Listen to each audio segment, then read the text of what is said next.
Hello, everyone. I am Sean, and welcome once again to my Horror Corner. As always, thank you so much for watching the video today. I really do appreciate that. I know there's so much stuff out there that you could be watching, so the fact that you took some time to watch my video, I really do appreciate that. Thank you. And to those of you who have been subscribers, I know I say it every time, but thank you. An extra thank you to you. Your support, your encouragement means so much to me. I really do appreciate it.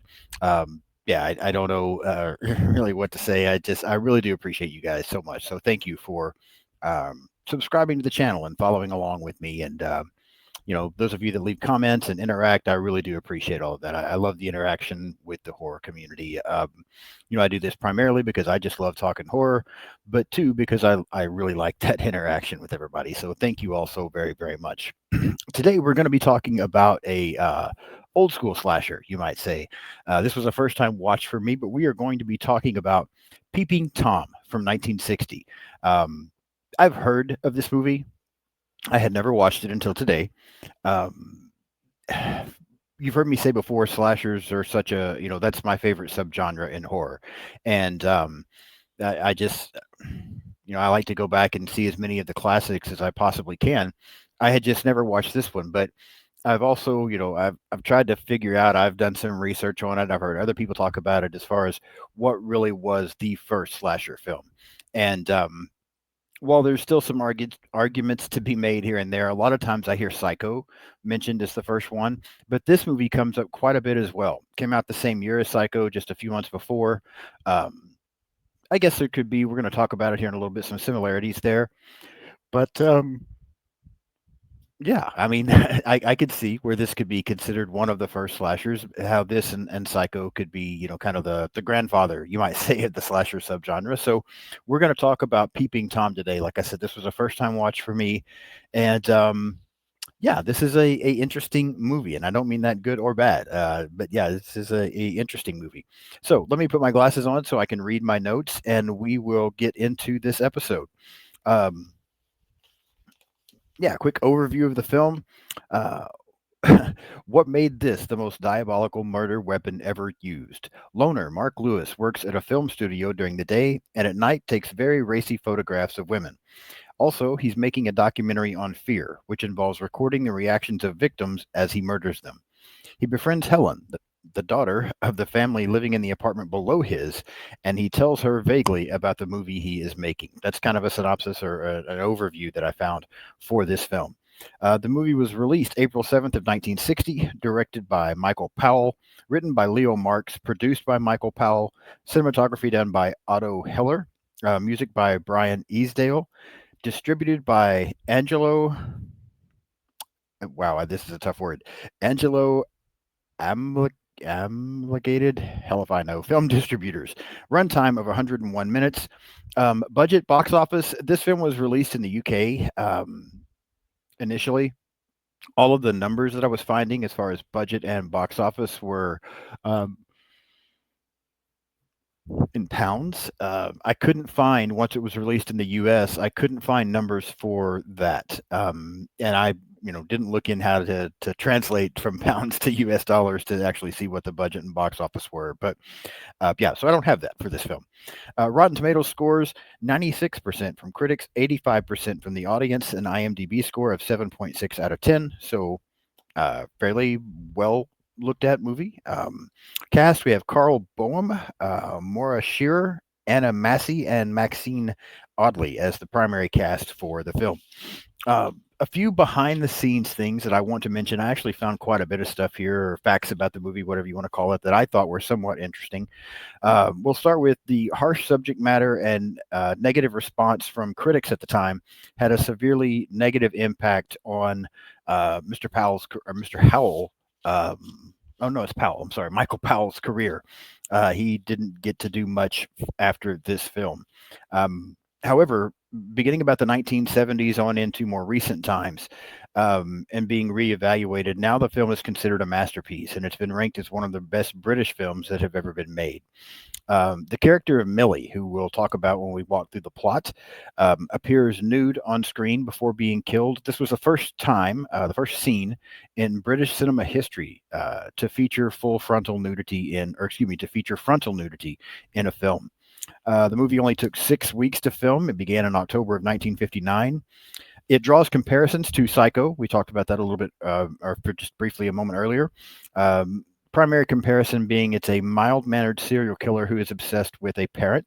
I do see that comparison. You'll hear what I'm talking about if you haven't seen this film once I get into it. Mr. Powell worked for Alfred Hitchcock, who did Psycho, on some of Hitchcock's earlier films, and the two did become good friends.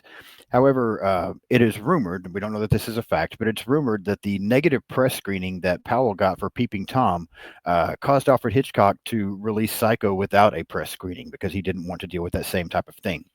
I mentioned that this movie and Psycho are considered the first slasher films out there. And in looking into that and trying to figure out why, there were 5 things that are mentioned that basically, according to, I don't know what you want to call them, people that study this kind of stuff, these 5 things are prominent in slasher films, and they are featured in both Peeping Tom and Psycho. And this is what makes them considered to be those first slasher films because they start to introduce some of these things. Those 5 things are: number one, a human killer who is a psychotic product of a sick family. I think looking into more current slashers, we can see some of that, especially when you look at like Leatherface, for example, from the Texas Chainsaw Massacre, possibly even Jason from Friday the 13th. Number two, victims are beautiful and sexually active women. Again, a lot of slasher films are known for, if you have sex, you die, and featuring scantily clad, if not naked, women and throughout the film. Um, Number three, that the weapon is something other than a gun. Okay, fine. Number four, the location of murder is not the victim's home, but someplace else. Again, we can kind of see that. That's not so much the case for like Halloween. But again, if you look at films like Texas Chainsaw Massacre, Friday the 13th, um, drawing a blank on some of the other ones. Excuse me for the yawn. But yeah, I think we could see that in some slasher films. I don't think that's as prominent as this is mentioning, but I can kind of see it somewhat. And then number five, the attacks often come from the victim's point of view. They come suddenly and are shocking. Okay, I get that as well. But I just thought that was interesting that those are the 5 characteristics for the majority of slasher films, and that those characteristics were introduced in Peeping Tom and in Psycho. So it makes a little bit of sense when you look at it that way. I think really it depends on what, it's kind of a, each person's going to have their own take on, what really is a slasher movie, and what makes a slasher, and what causes a film to be listed as a slasher. Because there's a lot of films out there that sometimes get thrown into that slasher subgenre that I don't really consider them slashers. But again, I guess it depends on what your critique is, what makes it a slasher. But these are just some of the things that cause this film and Psycho to be listed as those first slasher films. Let's get into the plot now of this movie and walk through it. If you haven't seen Peeping Tom, I'm not sure if it's streaming anywhere or not, to be honest with you. I typically look and try to see that, but I purchased this on 4K, the Criterion edition, primarily as from a collector's point of view, with it being considered one of the first slashers. I wanted to own it, not really having any idea whether I would like the movie or not, and then knowing that eventually I would talk about it here on my YouTube channel. I wanted to have it for that as well in case it wasn't streaming. And I'm just one of those guys. I like having the physical media in my hand. I mean, I know streaming makes it so much easier for things nowadays, but there's going to be times when you want to see something that's not streaming. I've ran into that, so having that physical copy is kind of cool. So that's why I purchased this one. But let's get into this and walk through this plot and kind of give you my thoughts. This is it's an interesting and even somewhat awkward film, but I don't mean that in a good or a bad way, and hopefully I'll be able to elaborate that as we go through. But the film picks up with our primary character, Mark Lewis. We learn his name a little bit later, but that's who it is, as he's picking up a prostitute while secretly filming her. Initially, again, this was a first time watch for me today, and I'm going to say that initially, as I first started this film and I started watching it, it was kind of bugging me. I'll just be honest, because I don't think this opening scene looks good. Again, I recognize that the film was made in 1960, but so was Psycho. And I don't want to get too much into Psycho on this episode because I'm going to be talking about Psycho in my next episode. But there are films that were made around this time, and even earlier films that still look good as far as the setting. And I feel like this film in that opening scene where he's picking up this prostitute, it just looks so much like a stage to me. It's supposed to be happening kind of like on a dark street, maybe even an alley to a certain degree, but it looks like it's a stage for a play, in my opinion. It just doesn't. It doesn't look good. So initially, I kind of was like, "Oh boy, I hope this is not the way this whole film looks out." But that opening scene was kind of bugging me a little bit. It does get better, I will say. Um, but yeah, he's picking up this prostitute. They go back to her apartment, flat, I guess is what they call it there. And while there, Mark ends up murdering her. Now, I don't think he murders her with a blade that he has hidden in his camera tripod. And I was looking for it.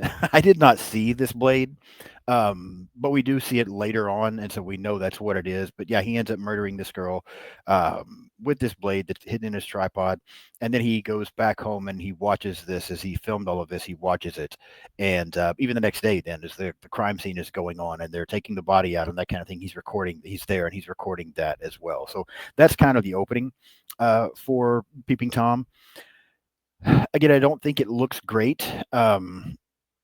It does get better as the film goes, but just that opening scene did bother me a little bit with just how fake everything looked.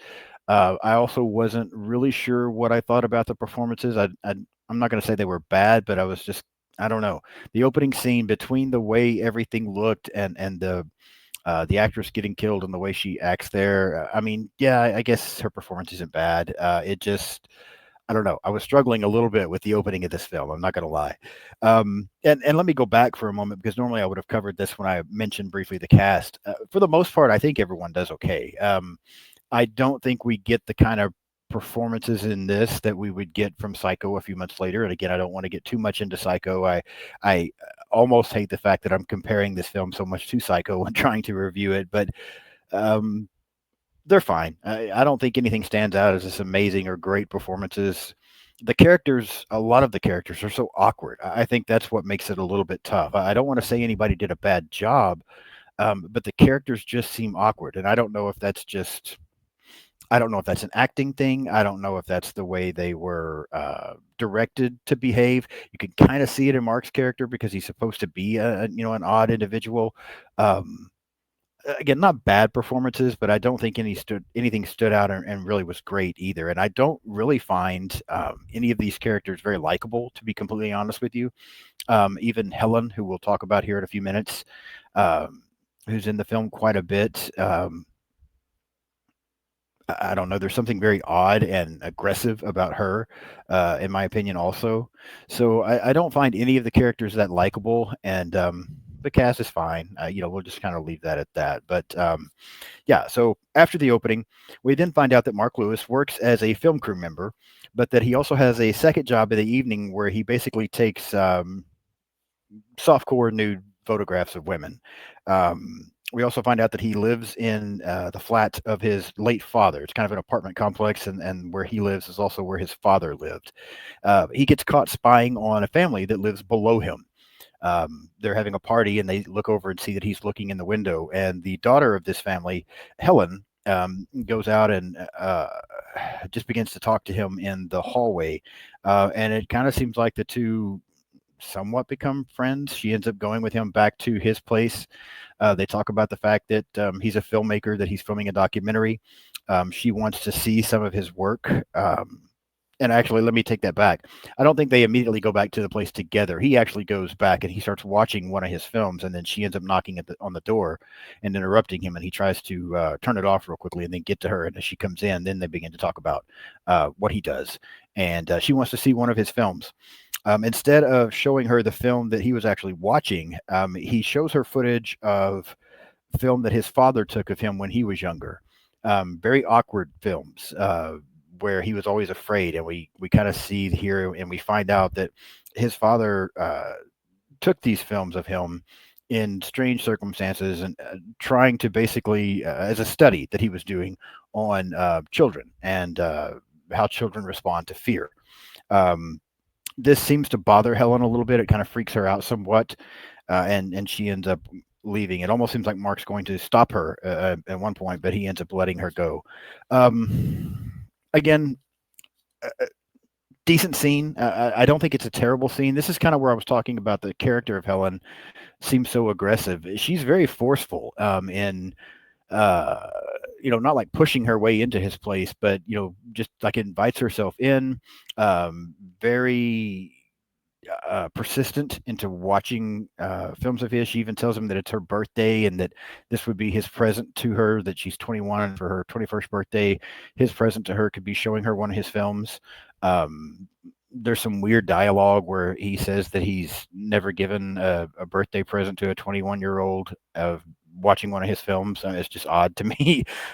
She also mentions that's the first time this gift has ever been given to her. I mean, it's odd dialogue. The writing of this film sometimes I feel like it's pretty good, and other times it's just pretty awkward. I feel like this is an awkward movie. And again, I'm not saying that it's bad. It's just different. And early on here in the film, I was really having a hard time deciding what I thought about this movie going forward. I again, I knew that it was, it kind of developed this cult classic status, and I had looked at the numbers and saw that the numbers were very high on Rotten Tomatoes and IMDb, and I'm watching it and I'm like, I'm just not getting it. I'm really not. Maybe I'm comparing it too much to Psycho, but I'm just not getting the same feel watching this movie. Everything just seems, again, the characters seem awkward, the dialogue seems awkward. Um, yeah, I was kind of struggling with this still at this point. From there, um, we Mark begins working with a on this film that his company is working on. One of the actresses, her name is Vivian. He begins working with her and kind of convinces her to do another little shoot after regular filming is over. And so they go back to the area once everyone else is gone. And, he's filming her. Basically, she's dancing around and, he's moving things around while she's dancing. I mean, it's fine. It's an okay scene. But you kind of see it coming. You're waiting. He's going to end up killing her at some point. I think there's a few moments where they kind of give you the idea that he's about to, and then he doesn't. A little better, even though the dancing around again is kind of awkward. I did find myself starting to maybe enjoy the film a little bit more here because I began to feel like it was starting to give us at least a little bit of suspense. Where again, like I said, there were several times where I thought he was about to kill her and then he didn't. Before eventually he does kill her and he stuffs her body in a trunk. The next day, while shooting, someone goes to get wardrobe out of this trunk and for the actress, and they end up discovering the body. The actress, of course, screams and freaks out, kind of passes out. The police are called in. They interview everyone, including Mark. He has his camera going while they're recording him, which initially they think it's weird, but he tells them he's filming a documentary, and they decide that that's okay, which again I thought was weird, but all right. Um, yeah, and then we move on. We're kind of halfway through the film now. Mark ends up going to dinner with Helen, and initially he's about to bring his camera, but she persuades him not to.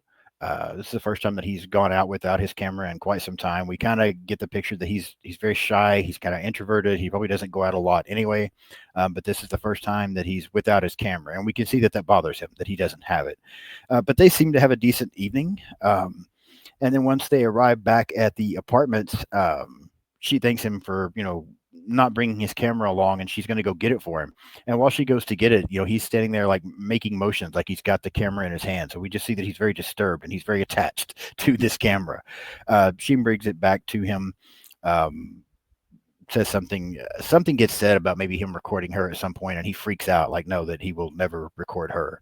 And he tries to make it sound better by saying anything that he ever records he loses, and so try to to kill the weirdness there that he's caused. But once he gets back to his apartment, he begins again watching one of his snuff films, basically, and then he hears a noise, and we find out that Helen's mother, who is blind, is in his apartment, and apparently she comes in there quite frequently. But his mother seems to sense Mark's awkwardness. In fact, there's a scene when he shows up to pick Helen up before they go on their dinner date, where Helen's sitting there talking to her blind mother, and suddenly the mother kind of gets this odd look on her face, and she mentions that Mark's there. They turn around and he's peeking through the window again, so it's almost like she senses him being around. And then when Mark is talking with the mother there in his apartment, um, it's a very odd character. She's almost as creepy as he is, in my opinion. Yeah, just the way she seems to pick up on things. She can't see what he's watching, but she's sensing his awkwardness. She's sensing that it's not good. She even basically starts to tell him that there's a moment where you think he's going to kill her. And then he doesn't do it. She starts to panic and get afraid because, again, she's sensing all of this. And he ends up not killing her. But then she tells him that she doesn't want him seeing Helen anymore. She never wants Helen being recorded, and that if he sees Helen again, that they're going to end up moving. And Mark, tries to assure her, tell her that they'll never have to move. Um, Again, such an awkward movie. I mean, I really don't know how else to put it. This character, this blind mom, it just again, I almost don't understand the writing here. The character itself is fine, if she has a blind mother, and maybe she does get a bad feeling about Mark, but just the way she senses things, and she's also very creepy herself. Like I said, I almost think she's as creepy as Mark is in this movie. But I mean, yeah, it is what it is. It's fine. At this point, I've gotten a little more invested in the movie than I was in the beginning. I've been able to get past some things enough that now I'm at least wanting to. I mean, I was going to make myself watch it anyway, so I could do this recording, but it went from okay, I've got to make myself watch this to okay, I want to see how this turns out. So it was growing on me a little bit, but it's still very very weird. A psychiatrist ends up showing up at the set primarily to talk to the actress who is having such a hard time, who found the other victim's body. Um, Police have also are around, and the police have began to notice and point out in their investigation that this body and the body of the prostitute that they found both have a look of sheer terror on their faces. And so they put this together to decide this is the same killer that has killed these two people. And they begin keeping a much closer eye on Mark. The psychiatrist also talks to Mark a little bit, and we find out that the psychiatrist knew Mark's dad, and he mentions somewhere along the way that Mark has his dad's eyes, and the police end up deciding that they are going to follow Mark to see where he ends up going. Mark does go back, and he begins to talk to the character of Millie, who we saw him taking photographs of earlier in the film, and he's with her, and he's about to take photographs of her. This is where we very briefly get. The shot of her that I mentioned was the first frontal nude scene. It's very brief. She's basically laying there on a bed, and Mark's taking a pictures, and you see her topless for a minute. There's really not much to it, especially compared to the things that we see nowadays. But again, this was a first for British film at that time. We don't know. We don't see her death. Apparently, her death happened. Well, not apparently. Her death happens off screen. We find out later that the police have discovered her body, and we'll kind of get to that here in just a few moments. But Mark leaves there, and Helen, in the meantime, has gone into Mark's apartment. She mentioned something about, she talks to a guy out in the hallway, and it's something about her and Mark were supposed to have tea together, and she goes ahead and lets herself in while she's waiting on Mark to return. But while she's there, uh, she's very curious about his films, and so she decides to watch one. And she ends up watching one of these films where he, is killing these women, and she freaks out and gets very scared. But then Mark ends up coming in and catching her, and he seems, very put off by the fact that she's watching this. She's now terrified. She's hoping that it's not real, but Mark tells her basically that it is real, and that he kind of begins to reveal the truth to her of what's going on, that he does kill these women, and that he records it as he's doing it to study fear, just like his father was doing. He also mentions that his father had wired the entire apartment complex, and that those wires were still there, and he plays different recordings for her. One of her talking to her boyfriend, which is the guy that she had talked to out in the hallway. We don't ever really realize that there's a relationship established there, or at least I didn't, but apparently she had a boyfriend. There's also a recording of her mother, just some different things that continue to freak her out while they're having the conversation. And it's during this time that we also cut to the police, who have discovered Millie's body, and Mark is their prime suspect, and so they take off to Mark's apartment. While in the apartment and talking with Helen, Mark begins. You think that he's going to end up killing Helen. In fact, he even gets his weapon, and he's got the blade pointed at her throat. But then he just can't go through with it. He seems to legitimately care for her and can't go through with this. He hears the police approaching, and so Mark then goes over it, even though Helen tries to stop him. He's talking to the camera and basically saying that he's afraid now, he's scared, and basically ends up impaling himself on his own weapon, on this blade, killing himself. And the police then come in and find Helen weeping over his body. And that's the end of the film. That's Peeping Tom. Um, yeah, I'm still collecting my thoughts on this one. Like I said, I just watched this a few moments ago before coming in here to record this episode today. And again, it's a very awkward film. I don't think this is a bad movie. I, you know, I try to, especially when I watch these older films, I try to take that into context of just knowing how much things have changed as far as recording and cinematography and sound and all these different things. Um, I try to take that into consideration when I watch these old movies and you know think to myself they're doing probably the best that they could at that time. This is what they had to work with. This is what they could do. Um, and I think a lot of films do exceptional with that kind of stuff. The Universal monster movies. You've heard me probably talk about that before if you've watched some of my episodes. I'm a huge fan of those, and I think those are shot so well, and those are done back in the 30s and 40s, right? Psycho, 1960. I keep mentioning that. I think that film is shot incredibly well and looks so good, and the performances are amazing. Spoiling my next episode a little bit, but this doesn't measure up to those, in my opinion. So it's hard. Again, I know that what they had to work with, but I've seen other films do it and do it so well that this one just doesn't do it as well. It's not a bad movie, but I don't think it's a great movie either. It's very mid, really, in my opinion. Um, the story itself is not bad. I don't mind the story. The pacing is fine. Again, I mentioned the runtime. I kind of forgot what it was. Runtime was 101 minutes, so just over an hour and a half. Um, I feel like it moves pretty quickly. The pacing's not bad. There's not really, despite the awkwardness, I don't think there's a lot of slow times in the film. It seems to flow fairly well. I just find everything's. I keep saying this word, but I just find it so awkward. Um, I can't tell again if the characters seem odd to me, and I don't know if that's the actors or if that's the direction, if that's just the way they were written. It's very for Mark, I believe that's the way he was written. Um, and the guy does a good job playing that. It's just an awkward character, but that one I feel like is supposed to be. The rest of the characters of the film aren't supposed to be awkward, yet they all come across that way to me. There's times when the movie looks really good. There's times when it doesn't. Sound is fine. Score's okay. Yeah, this is just it's a very middle of the road movie for me. Whether I'll ever go back and rewatch it, I don't know. Yeah, I don't know. Maybe I might give it a rewatch at some point. Not anytime soon, probably, but at some point. But yeah, to rank this on a scale of 1 to 10, this is almost as middle of the road as you can get, in my opinion. I'll go 6 out of 10 for Peeping Tom. Again, I don't think it's a bad movie. I just don't think it's a really good movie either. It's okay. It's an okay film. Good concept, good story. Um, but again, it's maybe I don't know.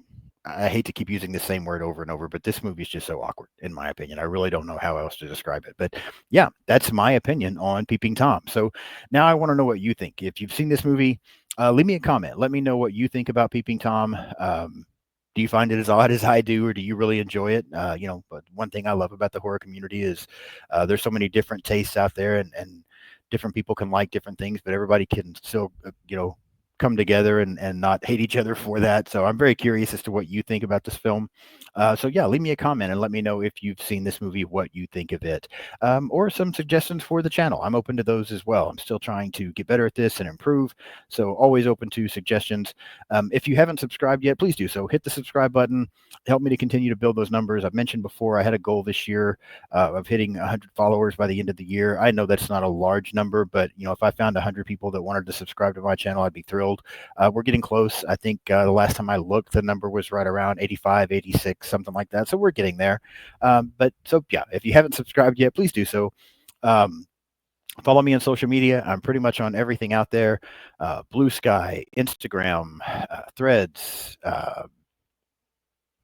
TikTok, X, yeah, and you can find me just by searching Sean's Horror Corner for pretty much everything. So follow me on social media. I do try to follow back as much as possible, as long as you appear to be a real person and we have some common interest, then I'll follow back. Yeah, and then like I said, hit the like button, leave me some comments. I love the interaction. Subscribe, and I'll be back in just a couple of days to talk about Psycho. I've talked about Psycho before. Um, but one of the things that I'm going to start doing, just to give you a heads up, because this is going to happen some in October as well. Some of the movies that I reviewed back in the beginning of me starting this channel, I'm going to go back and do them again because I've changed my rating scale, I've changed format a little bit. Um, so yeah, some of the movies that I had talked about back at the beginning of doing this channel, I'm going to be going back and reviewing again. Sometimes I'll have a guest on with me doing that. Sometimes it'll just be me. But yeah, Psycho was the first movie that I reviewed when I first started this channel back up. And yeah, I'm going to go back to it again since I've have a new rating scale and do things a little bit differently and watch it again. And yeah, I'll be back in just a couple of days to talk about that. So I hope you will join me for that one. Until then, that's it. Again, thank you for watching, and I will see you soon.